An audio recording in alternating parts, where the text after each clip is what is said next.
my response to that is it isn't sales, it's educating and nurturing and empathy and, heart first. We talk at RFG a lot about servant heart, warrior mindset. And so I think women need to see that to know, like, yeah, I can do that. Like, I can't sell this product, but I could be this problem solver.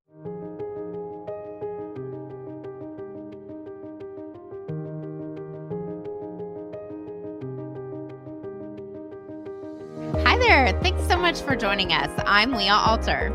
And I'm Joanna Erisman. And this is WomenShare, a celebration of women in financial services. Before we get into today's episode, we'd like to thank Catchlight, our presenting sponsor of WomenShare. Catchlight helps firms save time and grow AUM by predicting which leads will most likely convert and suggest content and ways to engage them.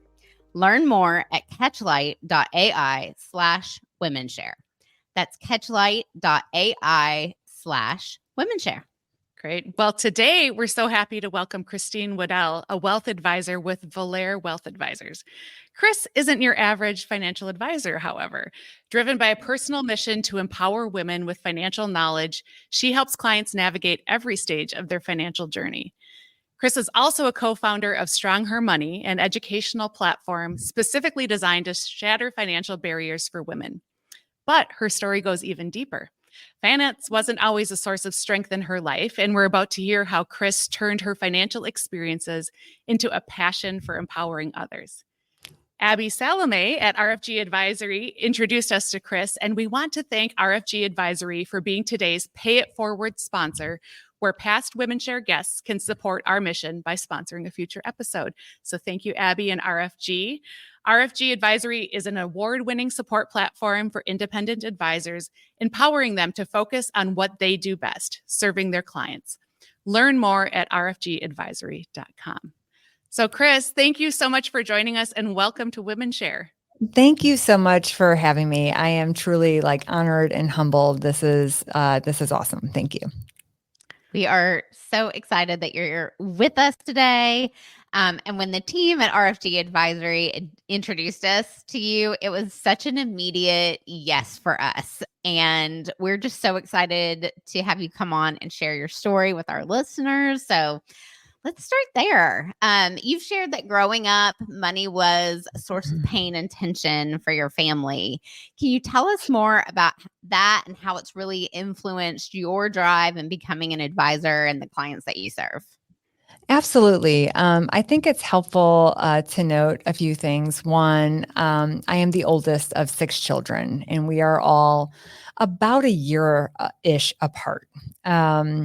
And we grew up, I actually looked this up because I wanted to know specifically, the upbringing I had. We grew up in a house that had a little over 1,000 square feet, 1 bathroom, and was on a lot that was less than 4,000 square feet in size. So when I say money was a source of financial tension growing up, I just kind of wanted to paint that picture. And funny enough, growing up, I didn't feel like we were poor necessarily. It just, all my needs were met, right? But there was certainly a lot of tension in the household over money decisions. And I knew we didn't have a lot. There weren't, big family trips. I didn't have the coolest new tennis shoes. I didn't have a lot of name brand anything. So I knew we were lacking. And I knew my parents really, they weren't educated on the subject of money. And I just remember kind of always growing up thinking, I am never going to fight with my husband about money, the way they do. I just can't live like this. I can't imagine this being a fight forever. There's got to be a better way. I want to understand it. I don't understand. They don't understand it. So my parents certainly can't teach me. And that, I think just all those years and those experiences is what kind of drove me to, my first career in finance was actually in banking. So it was literally this simple, how does balancing a checkbook work? Let's understand loans and the impact of a credit score and finance charges and overdraft charges. And just like the most basic of concepts that that I got to learn just by being a bank employee immediately after college. And that opened the doors to like something bigger, which is not just making money and saving money and paying bills on time, but it's investing money, and that's where really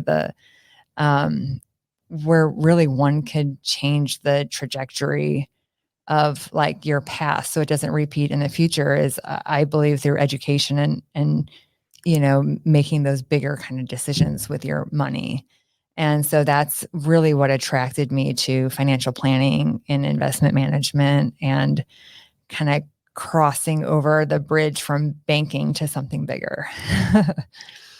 Well, and I can imagine that your story, your history here, like really resonates with client. Like it's a great, we've talked about the power of your why, right? In establishing your brand and who you are as an advisor or who your firm is. And have you found that to be a common connection with many of your clients or something that resonates? For sure. There's a lot. I have a lot of clients that, earned everything they have, right? Yes. You know what I Self-made. mean? That's right. They're completely self-made. They don't feel that they're really wealthy, right? Because they didn't Yeah. always have it. So there's a different mindset. I think that scarcity mindset when you, grow up or kind of, earn your own way through it. I think there's this kind of fear that you could lose it at any time and you don't want to go back to where you were. So yeah, there's certainly a lot of relatability there. It's interesting. I've also learned, and I know we'll get into some of the work with StrongHer Money that, there's, especially with women, there's just like that educational piece to what I love about what I do. Like that doesn't matter for women that have had a lot growing up or not. For some reason, like women across the board just feel like they didn't have proper education related to money. So that was something that was, that I only experienced through the work that I do with like the women's initiatives. So was like, wow, it's not just, the poor people that need help, it's, Yeah. specifically women really, really, really, really need education.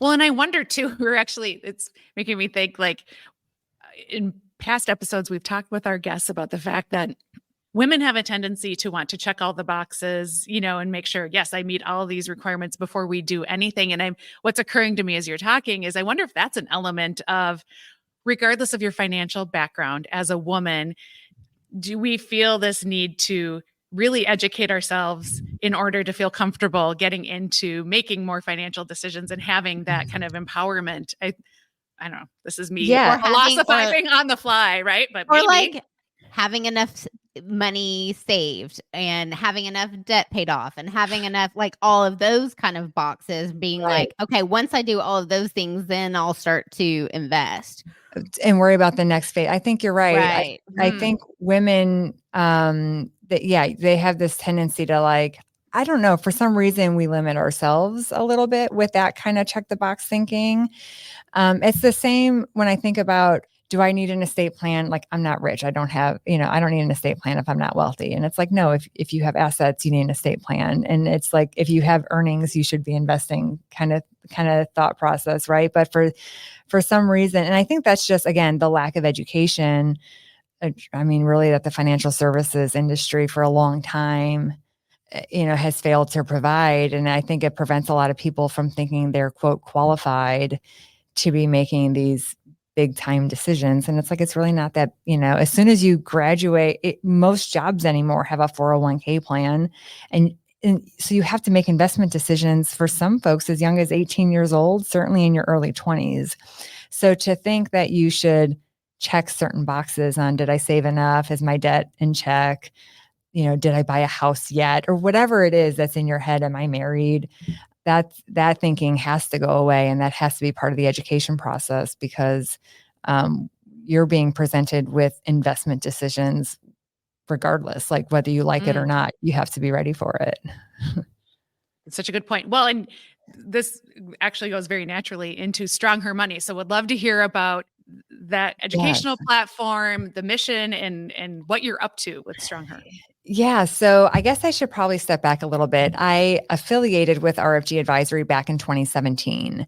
And at the time, Shannon Spotswood was the president of the firm. She is now the CEO, and a podcast, which is celebrating women in financial services, is super exciting to be able to say. I think, for me, for the first time publicly, that was just announced last week. So anyways, that kind of being the background, I met Shannon obviously in 2017. And, she and I kind of brainstormed this StrongHer Money idea, which is like women need more education, like the majority of money is going to be controlled by women by 2030. Like we've seen all the statistics. And back in 2017, we were talking about this. And so we literally like whiteboarded StrongHer Money, like the mission. We want to help women live financially fearless.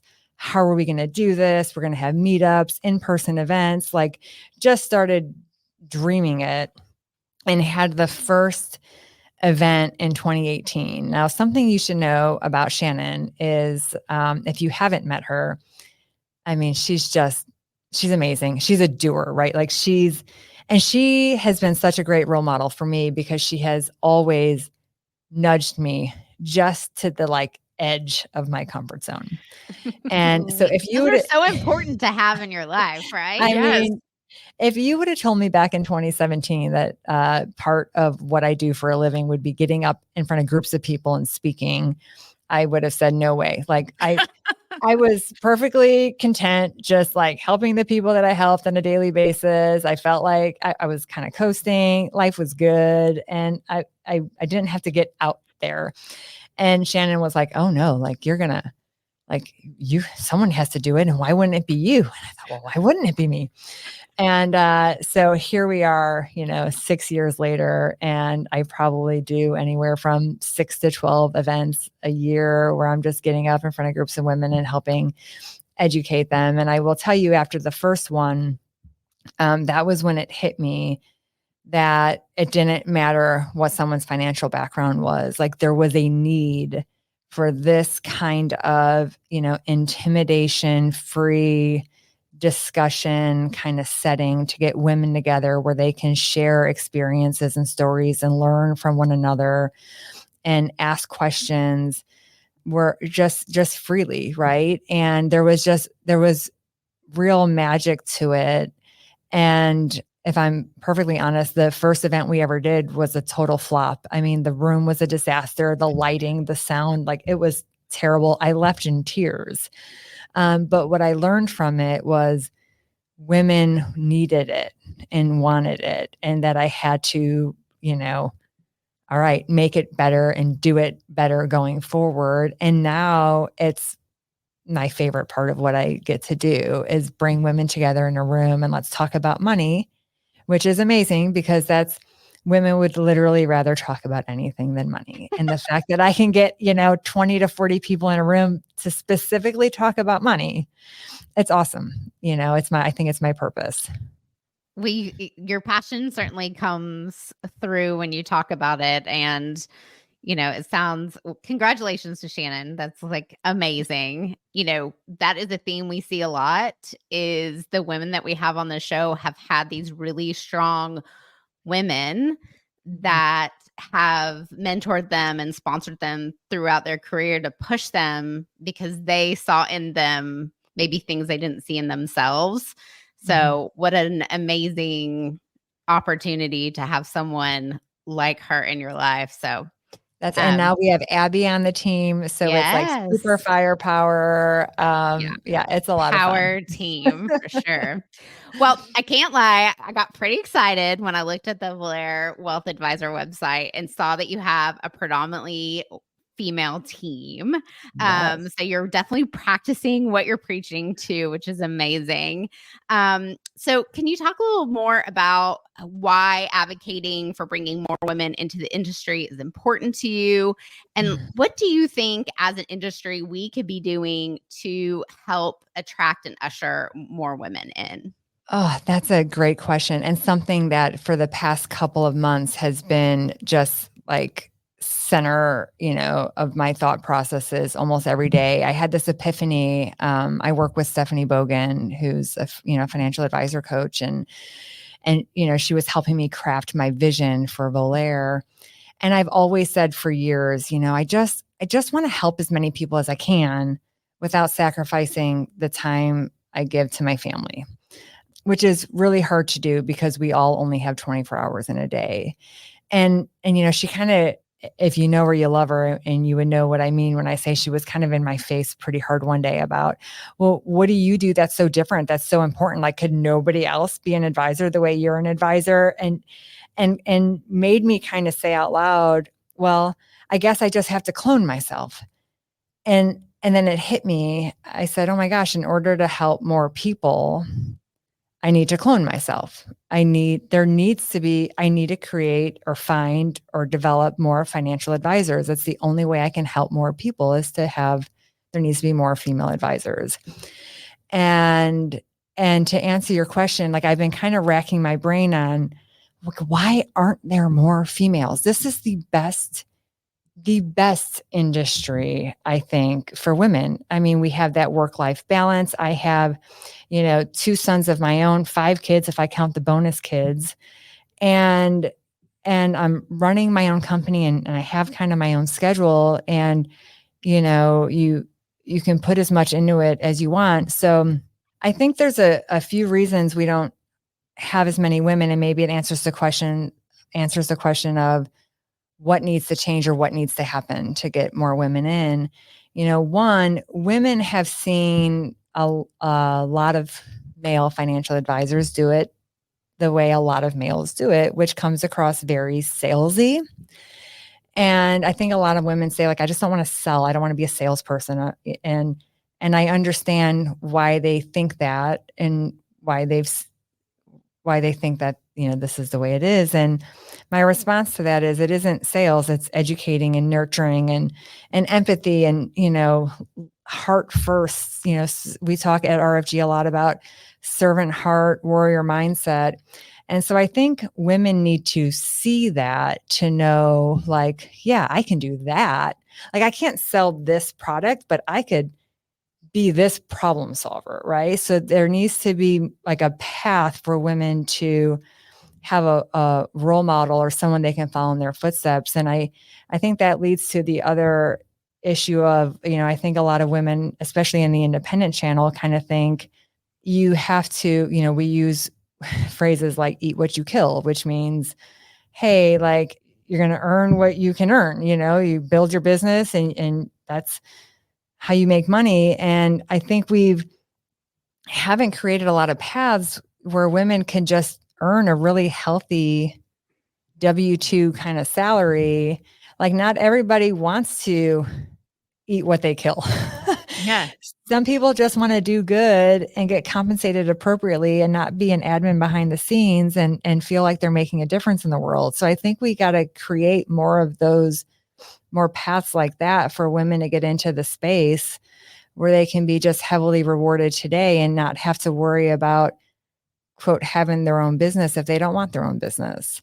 So I think there has to be more, developing from within, but then allowing, women that are willing to, they have their own books, they have their, and they're looking to plug into a team that, so they don't feel like they're on an island. Like, I want Volare to provide that too. So I see a path to growth for advisors, at least for our firm, in a couple of ways. And one is, existing advisors that are looking for a home and to not feel like they're on an island. And then kind of a path for like paraplanners or assistants that say, hey, no, I want to do more. And I believe in this mission of helping educate women, helping women live financially fearless. And by all means, we don't just have female clients, but 90% of the couples we work with are going to end up with the female making the decisions at the end of the day. So, that's why this mission is important. So I don't know. I just think the financial services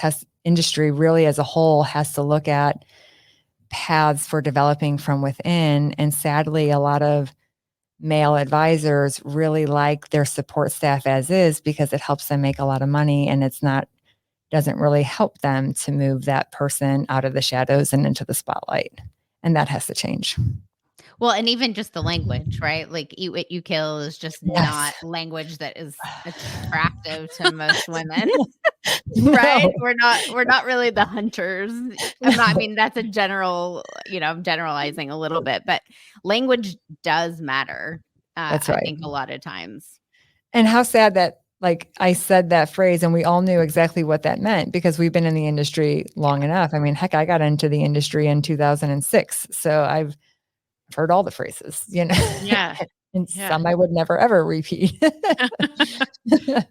Well, and I think that's a really important and specific point that you make, though, about the compensation models and how innovation in that space to attract more people, that, like you said, are maybe looking for, it's not that they don't want the upside, because there's a lot of upside in a variable compensation model, but maybe that's not the number one goal for them. And it's more about stability and making an impact. And yeah, just in past experience where we were experimenting with a lot of different compensation models, I think I just had a number of conversations, and not just with women, but like how hard it was specifically for a next generation advisor to come in and build their book to the point where it was financially viable. Like they're doing the calculus of, gosh, can I take a compensation hit for 5 years in order to hit these growth benchmarks, in order to get to that earning threshold? And anyway, it's really, it's been something I'm exploring. Like, obviously we all want to be profitable, but I think there's just a bigger mission at large here. And there's a lot of people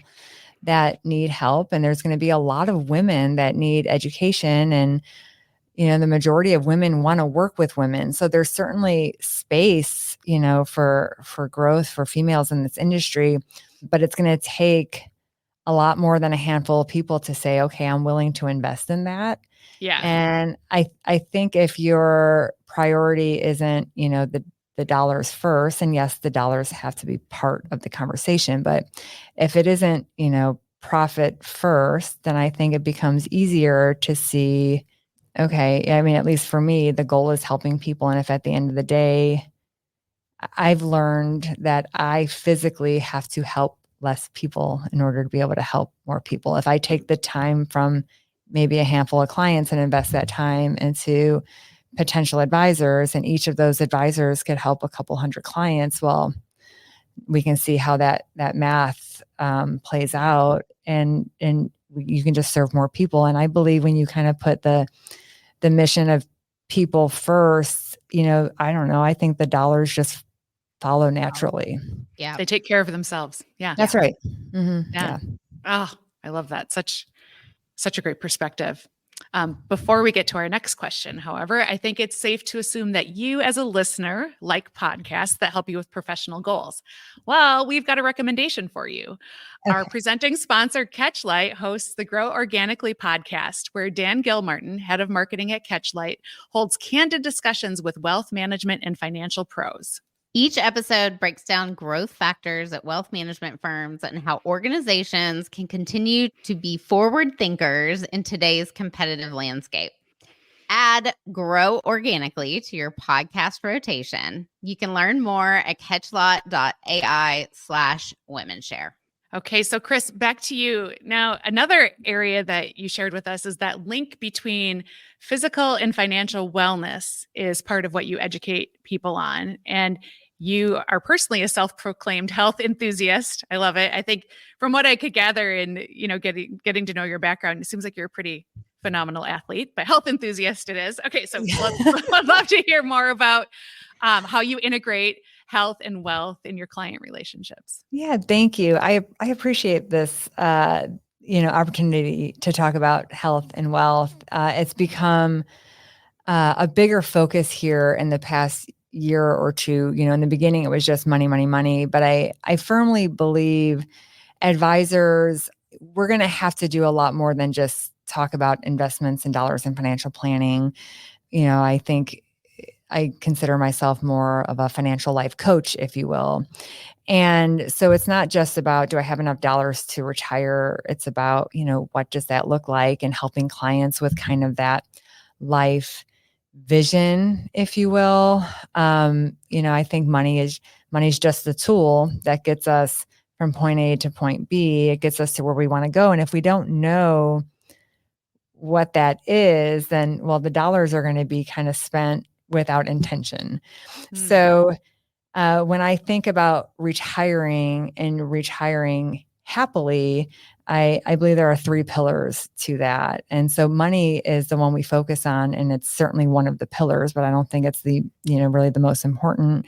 One of those is your social network. So who are you spending time with, family and friends? And I think a lot of times we don't think about investing time with the people we love. And then, in retirement, that could be very lonely. And that's, loneliness is not great for mental health and that health aspect. But then the third pillar is health. And that's both mental and physical health. And not only because being healthy makes retirement cost less, right? Because you don't have as many medications or doctor's bills, but it's the kind of lifestyle that you can have. Can you travel? Can you move? Are you mobile? And so I'm just a big believer that investing in your health, before retirement will pay dividends later on. I've always been an athlete, so of course that's, part of why it's been ingrained in me to be healthy. It just feels good for me. But I've also seen in family members, what happens and even clients when you're not mobile. Right. And there are 76-year-old clients that you would never guess they're 76 because they're out and about and doing this, and not only have the health aspect going on, but the social aspect of their lives going on. And then I've seen very unhealthy, 50-year-olds. And I don't know. To me, I don't want people to just live and, breathe in and out. I want them to live, Right. So we started in our StrongHer Money events, talking about, earlier this year, a lot of stress relieving techniques, how to get ahead of your stress or deal with your stress in the interim. Tonight, I actually am doing an event where we have a personal trainer as a guest speaker who's just going to talk about, movements that you should be doing as you age. As women, we know like muscular strength is important for bone health. And so I think it's just all kind of interrelated. So I want to talk about it more and get out there and ask clients, hey, what are you doing? Movement wise, you've been working out, you going on walks. Like, I just like to kind of plant the seeds. I had a woman last week say, I know you're big on this health stuff, and I've been walking and I need to lift weights. So like, who do you know? Like, I need who should I talk to? And people, it's starting to create a little buzz, and I don't know, that's exciting for me because I know they'll be happier. And that just, that's the kind of, happiness spreads, it's contagious. So I'm all for a little positivity in this world that can be dark and negative sometimes. Absolutely. And it's also such a great way to show your clients how much you care about them beyond a financial plan or a bank statement, right? That like you're really invested in their holistic health and having a happy retirement, right? Like getting to do all the things they want to do, and not just stop working. Yeah. And it's true. I've always said, our clients are like family, and I believe that. And again, I think that's just another reason women make such great advisors. I think we do care. I'm not saying men don't care about their clients. That I would never say that, but there's just some empathetic, nurturing effect that women have, right? Like we take care of people that we care about like they're our own. We just do it. We are like mama bears. We're a bunch of mama bears inside. And so I truly care. And when they cry, I cry. And when they celebrate, I'm celebrating with them. And again, I just think that's why women make such great advisors, because I don't think I'm the only one that has this kind of relationship with their clients. God, I hope not. Okay, Chris. So we ask every guest that comes on the show, what is the best career advice that you've ever received? Okay. Well, I've kind of got 2. Get comfortable being uncomfortable. And I think that's how we got here with StrongHer Money. And thanks to Shannon You live in that one. That's right. Live in that one. But more recently, no is a complete sentence. Ooh. That's a good one. Yeah. Ooh. Yeah. Boundaries are okay. Boundaries are good. Yeah. Well, Love and it creates such a healthy way to relate. And with you don't someone. have to apologize for everything you don't want to or can't do, right? Yes. It's just, no, thanks. Like no, I would, but I'm sorry. Why do women do this? Like, stop feeling bad. Like, we already carry the weight of the world, right, on our shoulders. We're taking care of our children and our parents and everybody all the time. And no is a complete sentence. Mic drop. Mic drop. I know. As a mom of 3 boys, I'm definitely conveying that to them. Yes. I love it. Okay. And then, so Chris, one other question for you. What can we celebrate with you today beyond your professional life? Oh, goodness. Beyond my professional life. I've got the coolest family. I mentioned earlier, I have 5, total kids and bonus kids ranging in age from 17 to 10. And, I'm just so blessed to have them get along with each other, with, my husband with my boys and me with his girls. And, that's something I celebrate and I'm grateful for every day. Yes. Fantastic. Celebrating with you. Blended families are so beautiful. Right. And appreciating the harmony, right? When it's there. Like, not taking it for granted. That's amazing. Well, Chris, this flew by. It has been such a fantastic conversation. Thank you so much for being here and for sharing your story. It has been enlightening and educational, and we're just really, really appreciative of that. Thank you for having me. I appreciate you both. Thanks so much. Once again, we want to give a shout out to Catchlight for backing our mission here at WomenShare. Catchlight's platform can build data-rich profiles and score your leads to help you increase efficiency and improve conversion. Check them out at catchlight.ai/WomenShare. With that is our show for today. If ours is a mission that you want to share in, subscribe to WomenShare on your favorite podcast platform. With that, I'm Joanna Erisman. And I'm Leah Alter, and we'll catch you on the next episode of WomenShare.